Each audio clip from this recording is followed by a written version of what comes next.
Ndege binafsi yenye thamani ya dola milioni 81 inayomilikiwa na mshambuliaji nyota wa Ureno Cristiano Ronaldo imeripotiwa kuondoka Saudi Arabia kuelekea Madrid, Hispania, jambo lililozua mjadala mkubwa kuhusu uwezekano wa kuondoka kwake kufuatia mvutano unaoendelea Mashariki ya Kati.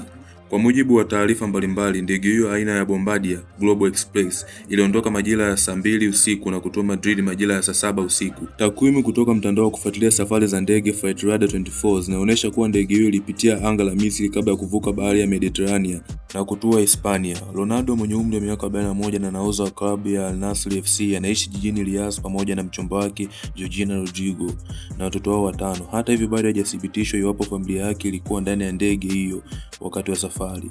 Kuondoka kwa ndege hiyo kunaripotiwa kutokea saa chache baada ya mashambulizi ya ndege zisizo na rubani kutoka Iran kuelekea ubalozi wa Marekani mjini Riyadh, yakisababisha uharibifu mdogo na kuongeza taharuki ya kiusalama katika eneo hilo. Taarifa hizo zinafuatia mfululizo wa mashambulizi yanayodaiwa kuhusiana na Iran na Marekani, huku mvutano kati ya mataifa hayo ukiingia siku ya 4. Wizara ya Ulinzi ya Saudi Arabia imethibitisha kuwa ndege 2 zisizo na rubani zililenga ubalozi huo na kusababisha moto mdogo pamoja na uharibifu wa mali. Wakati huo huo, vyombo vya habari vya Iran vimeripoti uharibifu wa jengo la kamandi nchini Bahrain.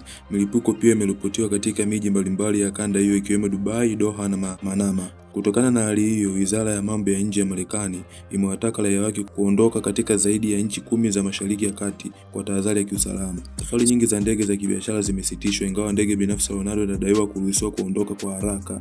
Je, una kipi cha kusema kuhusu jambo hili? Toa komenti yako hapo, hakikisha una subscribe channel hii ili endelee kupata taarifa nyingine zaidi. Asante.